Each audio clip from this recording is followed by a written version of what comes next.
Hello everyone, this is Shaily Gulati. Welcome you all to my YouTube channel Great Door. तो आज है Saturday special practice series का दिन। आज है हमारी प्रैक्टिस सीरीज़ की क्लास 7। नहीं ली हो बाकी की क्लासेस तो जल्दी से जाइए, अटेंड करिए और अगर अच्छी लगे तो please like share and subscribe. एक और बात, कल 6 अप्रैल संडे से हमारा CTET child development and pedagogy का बैच स्टार्ट हो रहा है। मंडे टू फ्राइडे क्लासेस रहेंगी शाम को 7 बजे। तो प्लीज़ जो भी आपके नोन में, आपके फ्रेंड्स में, आपके रिलेटिव्स में जो भी सीटेट की प्रिपरेशन कर रहा हो या आप भी कर रहे हो तो उस बैच को ज्वाइन करिए, काफ़ी हेल्पफुल रहेगा। चलिए आज की क्लास स्टार्ट करते हैं। 21 क्वेश्चंस में से कितने आपके सही गए ज़रूर बताइएगा कमेंट बॉक्स में। आज का पहला क्वेश्चन है हमारा, T H. Morgan used which of the following for most of his work on genetics? Drosophila, Neurospora, Pisum या ओइनोथोरा? टीजीटी में आया हुआ क्वेश्चन है, 2016 में भी आया है और 31 जुलाई 2021 में भी आया है। जल्दी से बताइए इसका आंसर। टी.एच. मॉर्गन में सबसे ज़्यादा इनमें से किस चीज़ को यूज़ किया था अपने वर्क के लिए?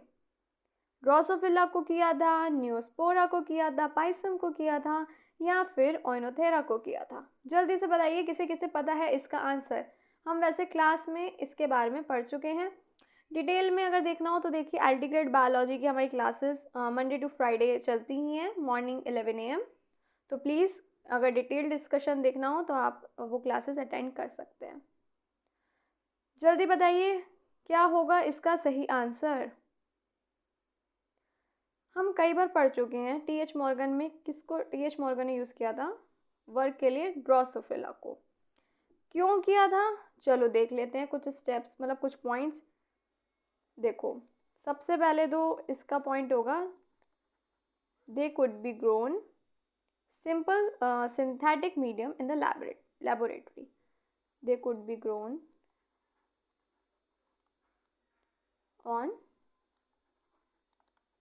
simple synthetic medium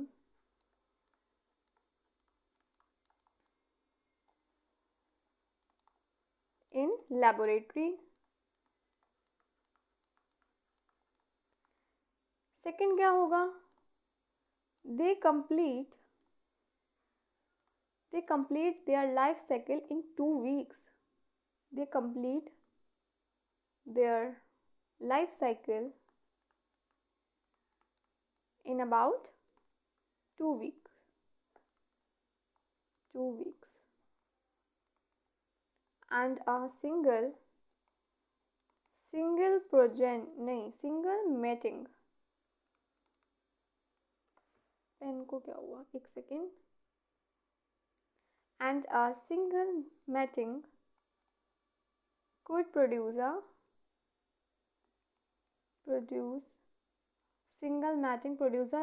large number of progeny files. Note करना चाहें तो कर लीजिए। नेक्स्ट पॉइंट होगा इसका, clear differences of the sexes. The male and female flies are easily distinguishable. लिख दूँ यहाँ पे, the male and female flies are easily distinguishable.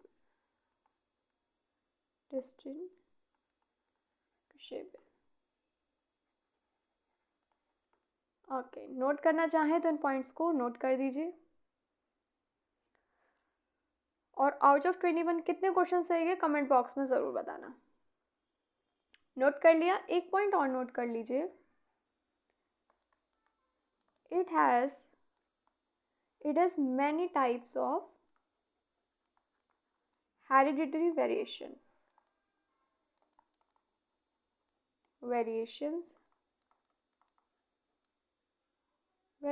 that can be seen with low power microscope. अब आप इसे note कर सकते हैं करना चाहें तो, और अगर डिटेल डिस्कशन देखा ही होगा आपने तो आपको पता ही होगा। चलिए नेक्स्ट क्वेश्चन देखिए, आगे बढ़े। चलिए next question is in a dihybrid test cross if parental types exceed the recombination types among the resultant progeny, it is due to linkage, complete linkage, independent assortment या फिर crossing over. UP PGT में आया हुआ question है, ये 2021 में आया था। 17 अगस्त 2021 में आया हुआ क्वेश्चन है ये यूपी पीजीटी का। जल्दी से बताइए। देखिए फिर से बोलूँगी, हमने dihybrid monohybrid cross को भी डिटेल में पढ़ा है, सब टॉपिक्स हम डिटेल में पढ़ चुके हैं, उसी के क्वेश्चन हम सॉल्व करते हैं सैटरडे को। देखना हो detail discussion then please class attend करिए, और अगर जिसने देखा है तो जल्दी से बता दो इसका सही आंसर क्या होगा। इसका आंसर होगा हमारा लिंकेज। चलिए नेक्स्ट क्वेश्चन देखते हैं। Sometimes a single gene defect produces many secondary defects. This is called, क्या बोलेंगे? TGT में आया हुआ क्वेश्चन है, 7 अगस्त 2021 में आया था। कई बार एक सिंगल जो मतलब सिंगल जीन डिफेक्ट जो होता है वो प्रोड्यूस करता है बहुत सारे सेकेंडरी इफेक्ट्स। इसको क्या बोलेंगे? पॉलीट्रॉफी, प्लाइयोट्रॉफी, होमोट्रॉफी या हेट्रोट्रॉफी? जल्दी से बता दीजिए क्या होगा इसका सही आंसर।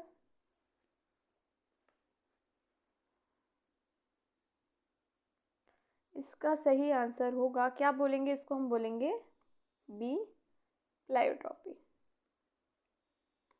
चलिए नेक्स्ट क्वेश्चन देखते हैं। The concept of linkage was proposed by, किसने दिया था लिंकेज का कॉन्सेप्ट? किसने दिया था? G J Mendel, Bateson and Punnett, Hardy Weinberg या Charles Darwin? RPSC school lecturer 2020 का क्वेश्चन है, ये 7 जनवरी 2020 में आया हुआ है और हम इसके बारे में पढ़ चुके हैं। जल्दी से बताइए क्या होगा इसका सही answer. The concept of linkage was proposed by, किसने दिया था? जल्दी से बता दो।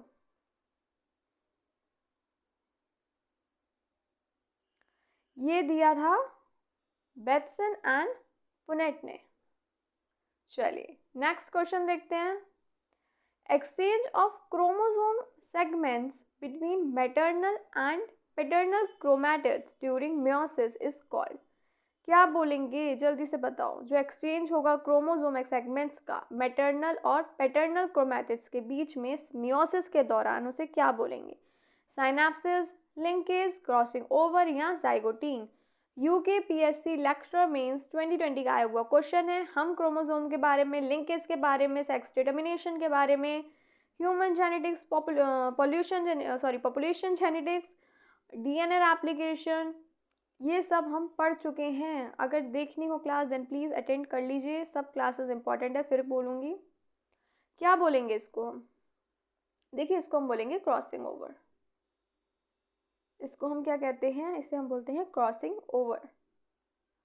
चलिए नेक्स्ट सिक्स्थ क्वेश्चन है। When a pure recessive plant is crossed with F1 hybrid it is called, बताइए। जब क्रॉस होगा तो उसे क्या बोलेंगे? जब रिसेसिव प्लांट, स्मॉल टी से हमने इसे डिनोट किया है, क्रॉस होगा F1 hybrid capital T small T से, इसे क्या बोलेंगे? Test cross, back cross, double cross या लिंकेज? आरपीएससी स्कूल लेक्चरर 7 जनवरी 2020 का हुआ क्वेश्चन है। इसके बारे में हम monohybrid, dihybrid, F1 F2 generation सब हम पढ़ चुके हैं। बताइए जल्दी से क्या बोलेंगे? Test cross, linkage, back cross, double cross, क्या बोलेंगे इसको?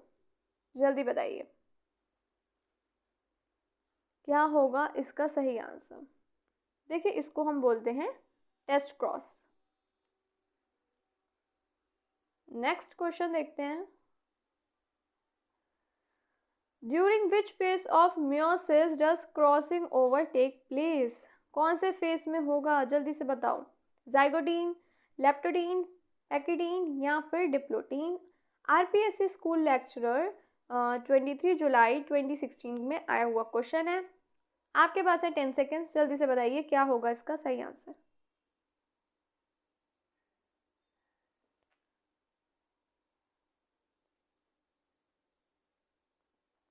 देखिए इसका होगा सही आंसर पैकेटीन। देखिए क्रॉसिंग ओवर कब होगा पैकेटीन में? Pachytene stage during this stage non-sister chromatids of homologous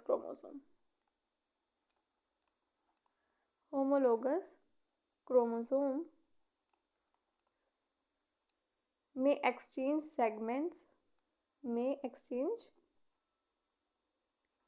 segments over region of homology। Note करना चाहे इस पॉइंट को तो कर लीजिए, फिर हम थोड़ा सा आगे देखते हैं। अच्छी लग रही हो class, then please like share and subscribe. And out of 21 आपके कितने सही है जल्दी से कमेंट बॉक्स में बता दीजिएगा। चलिए नेक्स्ट क्वेश्चन देखते हैं। The term linkage was coined bye, किसने जो ये टर्म लिंकेज है किसने दिया? वॉल्टर सुटर ने, थियोडोर बोवेरी ने, हैंकिंग ने या थॉमस हंट मॉर्गन ने? आरपीएससी स्कूल लेक्चरर 23 जुलाई 2016 में आया हुआ क्वेश्चन है, जल्दी से बता दीजिए। हम क्लास में पढ़ चुके हैं इसके बारे में, जल्दी से बताइए किसने दिया था, जल्दी से बताइए। इसमें तो सिर्फ 5 सेकेंड्स मिलने चाहिए आपको।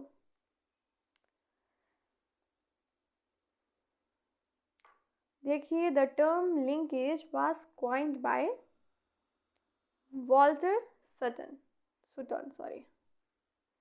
नेक्स्ट क्वेश्चन देखिए।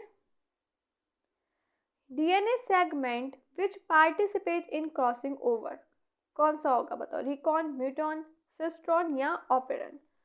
आरपीएससी स्कूल लेक्चरर 2011 में आया हुआ क्वेश्चन है, जल्दी से बताओ क्या होगा, कौन सा होगा डीएनए सेगमेंट जो पार्टिसिपेट करता है किसमें? क्रॉसिंग ओवर में। जल्दी बताओ किसे किसे पता है। The correct answer is recon. ठीक है, ये किसने दिया था?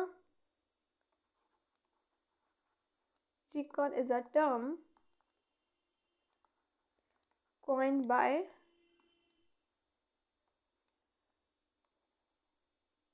Seymour Berger.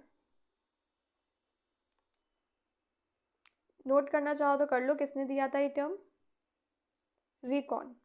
ठीक है, नेक्स्ट देखें। The sex link gene in man is presented by, जो मैन में होता है सेक्स लिंक जीन कैसे रिप्रेजेंट होता है? इम्यूनोग्लोबिन जीन, आई कलर जीन, हीमोग्लोबिन जीन या फिर colour blind gene? UPPCS pre 2000 में आया हुआ क्वेश्चन है और 2006 में भी ये क्वेश्चन आ चुका है, जल्दी से बताइए, जल्दी से बता दीजिए किससे रिप्रेजेंट होगा।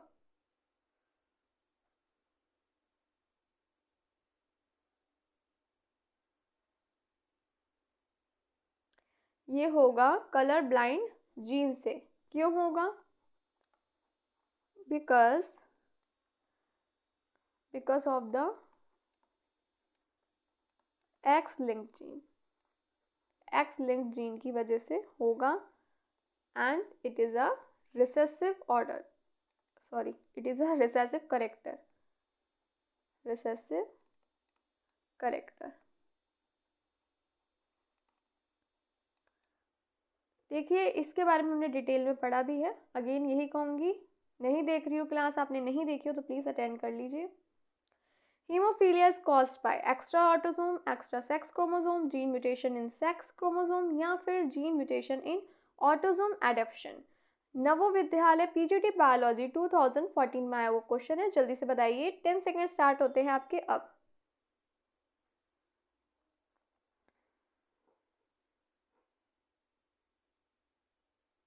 क्या होगा इसका सही आंसर?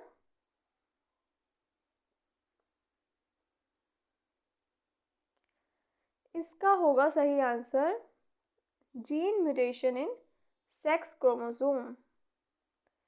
ये क्या है हीमोफीलिया? ये क्या है? एक जेनेटिक डिसऑर्डर है, जेनेटिक डिसऑर्डर है। that was first discovered by that was first discovered by John Conrad Otto in 1803. Clear? Next question देखते हैं। Turner syndrome is characterised by XO heterochromosome, XXO heterochromosome, XXY6 chromosome, XXY6 chromosome. UPPCS pre 2007 में आया हुआ question है। ये question जब हमने detail में डिस्कशन किया था इस टॉपिक पे, तब भी हमने क्वेश्चन सॉल्व किया था। जल्दी से बता दीजिए क्या होगा इसका सही आंसर। ये हम अपनी already LT grade biology batch की जो क्लास चलती है 11 बजे, उसमें हम ये सॉल्व कर चुके हैं और इसके बारे में पढ़ भी चुके हैं डिटेल में।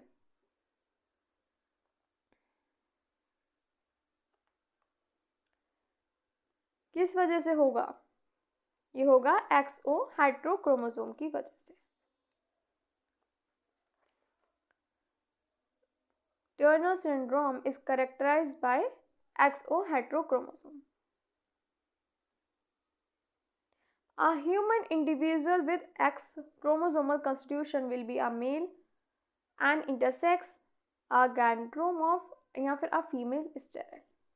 UPPCS प्री 2010 में आया हुआ क्वेश्चन है। देखिए ये जो X के साथ है ये O नहीं है, ये 0 भी नहीं है, ये सिर्फ रिप्रेजेंट कर रहा है एब्सेंस ऑफ क्रोमोसोम। ये मैंने अपनी क्लास में बताया था, फिर से बता रही हूँ, ये कोई 0 या O नहीं है, ये रिप्रेजेंट कर रहा है एब्सेंस ऑफ क्रोमोसोम को। ओनली X क्रोमोसोम है। जल्दी बताइए क्या होगा इसका सही आंसर।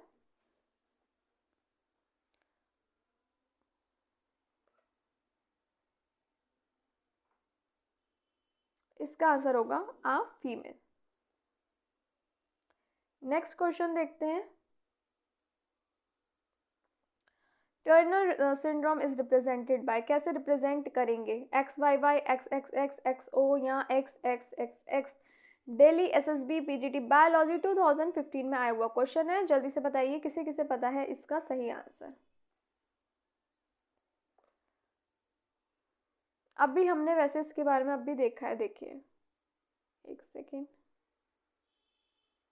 XO हेट्रोक्रोमोसोम, ओ नहीं सॉरी एक्स, तो इसमें भी क्या होगा? यही वाला सही आंसर होगा। किससे रिप्रेजेंट होता है? एक्स से।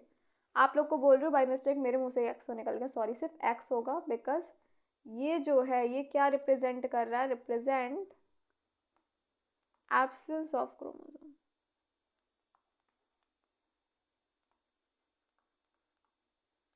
Okay clear?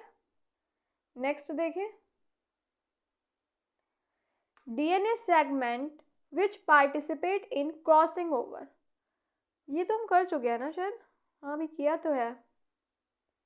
Rajasthan PSC PGT biology 2011 में आया हुआ क्वेश्चन है ये। अभी हमने इसका तो करेक्ट आंसर आपको पता ही होगा, अभी हमने पढ़ा था रिकॉन, है ना। चलो नेक्स्ट देखते हैं, बाय मिस्टेक डबल बार हो गया। विच of the following factors does not affect the strength of linkage. कौन सा फैक्टर होगा जो अफेक्ट नहीं करेगा लिंकेज की स्ट्रेंथ को? Temperature, X rays, age of animal या फिर सैलिनिटी। UPPCS प्री 2007 में आया हुआ क्वेश्चन है। जल्दी से बताइए।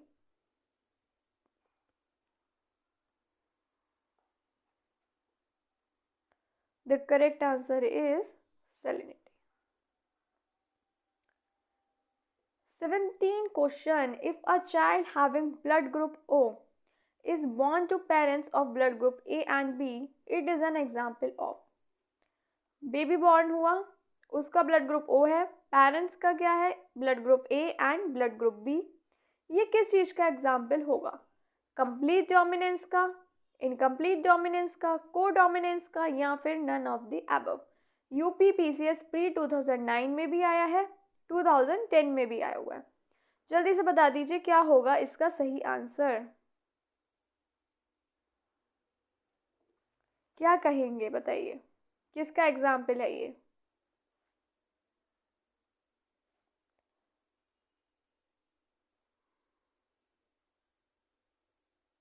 बताइए। ये एग्जाम्पल है कोडोमिनेंस का। नेक्स्ट देखते हैं। Jumping genes occurs in bacteria only, bacteriophages only, eukaryotic only, या फिर both eukaryotes and prokaryotes. UPPCS pre 2000 में आया हुआ क्वेश्चन है, जल्दी से बताइए क्या होगा इसका सही आंसर।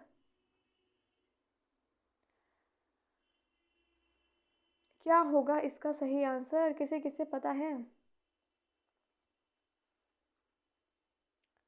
देखिए इसका आंसर होगा in both, occur in both eukaryotes and in prokaryotes. देखिए जंपिंग जीन्स जो है ये, इनको और क्या कहते हैं? ऑल्सो कॉल्ड, एक minute,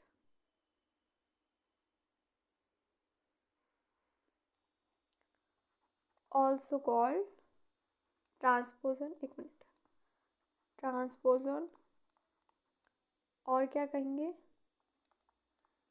transposable genetic element.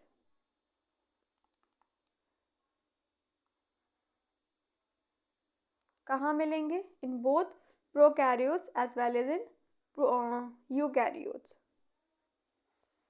Jumping genes हैं क्या? जंपिंग जीन्स आर द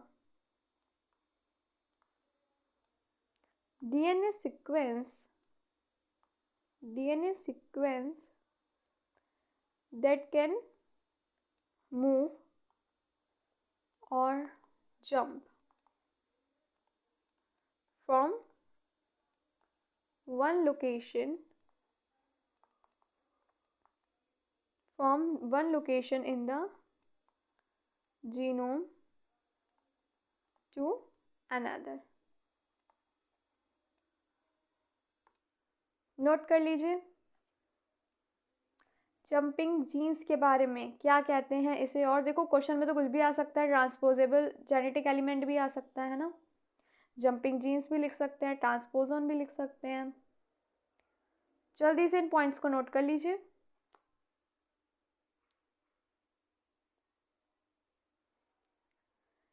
हो गया, बड़े आगे। अच्छा ये किसने डिस्कवर किया था ये और देख लेते हैं, है ना।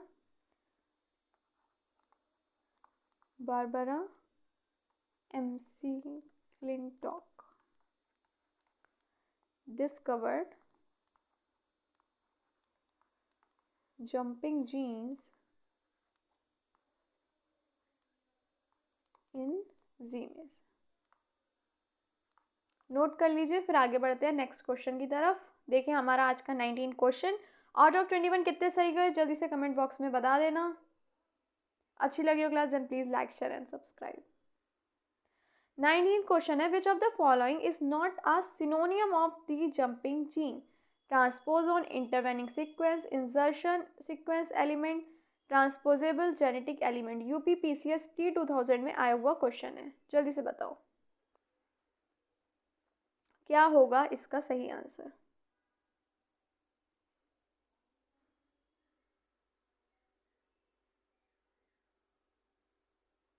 जल्दी बताइए किसी को पता है या नहीं।